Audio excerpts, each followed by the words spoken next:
I did a series a while back called Micro Wonders, and the amazing micro wonders we see all in our world that were on very, very small scales. So today I thought I'd go the other way and talk about macro wonders of the world. And the macro wonders of the world are the great giant wonders that we always see every day that people talk about. And the reason why I bring this up today is because we are right in the middle of the Saharan dust cloud, the biggest, thickest Saharan dust cloud that we've had in 50 years. And that's a macro wonder. It comes from the Sahara Desert all the way on Africa and blows across the Atlantic Basin and comes all the way to the East Coast over here in Texas and the Gulf and so on and so forth. Travels 5,000 miles. This dust travels 5,000 miles. That's a macro wonder.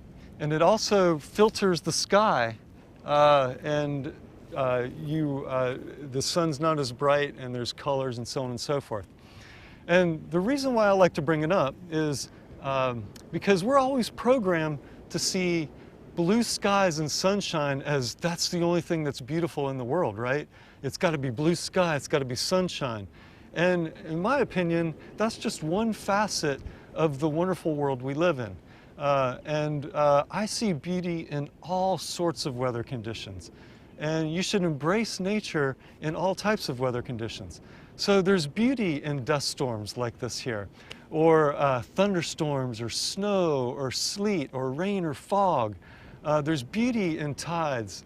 And I just want to express that opinion because we tend to run away from things like dust storms and run away from thunderstorms and fog and stuff like that and hole up in our little safety zone. And what you should do is actually get out and experience those macro wonders because they are wonders.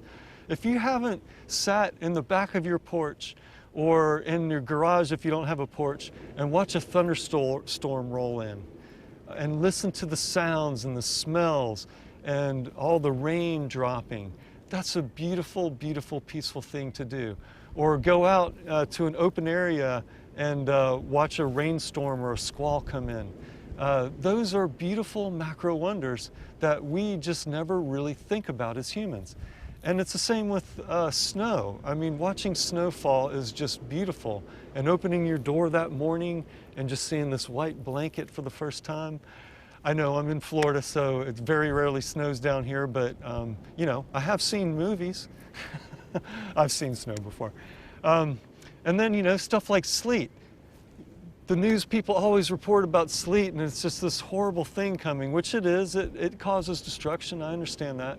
But sleet is also one of the most beautiful things ever when everything just gets coated with that water, that frozen water, and it looks like you're in this glass world where everything is just made of glass. That's a macro wonder. And those are things that you should open your eyes and take a look at. And fog, right? Fog, people just shudder in their houses when they hear the word fog and drive safely and so on and so forth. But go out and walk in the fog and check things out. Just walk in the fog. It's usually very peaceful. There's not a lot of wind to it. And just walk around and look at your surroundings and see how things change in the fog. Things very, very much change in the fog. I love surfing in the fog. Nothing makes me more happier than going out in the fog, not being able to see the beach at all, and just catching the waves as they come in. And sometimes you're out there with your buddies, you can't even see them, you're just kind of yelling and talking to each other. And it's a beautiful macro wonder. Tides, another great macro wonder. I look at the tides every single day. They rise and they lower. Some are really high, some are really low. Some fill up the basin in the estuaries, and then some, there's like no water at all. And that's a macro wonder. When you start thinking about how are tides even formed and how are they created?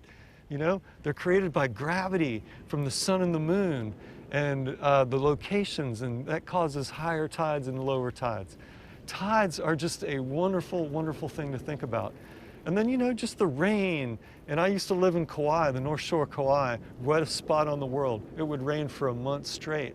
and it was just gorgeous green with all the waterfalls that you could just possibly imagine. Unbelievable waterfalls, 3,000, 4,000 feet high, some of them. And if you've never been to Kauai, I highly recommend going to the North Shore of Kauai. It's one of the most beautiful places in the world, but it does rain a lot, okay? And, you know, just the colors. So, you know, don't run away from things when it's not sunshiny and clear skies. Embrace them and check them out and breathe deep and listen to the rain falling on leaves and look at the fog and enjoy the snow and the rain and enjoy those macro wonders. And you know what'll happen? Your stress levels will decrease. And you know the stress is part of my 4 pillars of Meyochi, right? And we're gonna decrease our stress levels because that will increase your life and give you a better outlook on life. So what are my 4 pillars of Meyochi?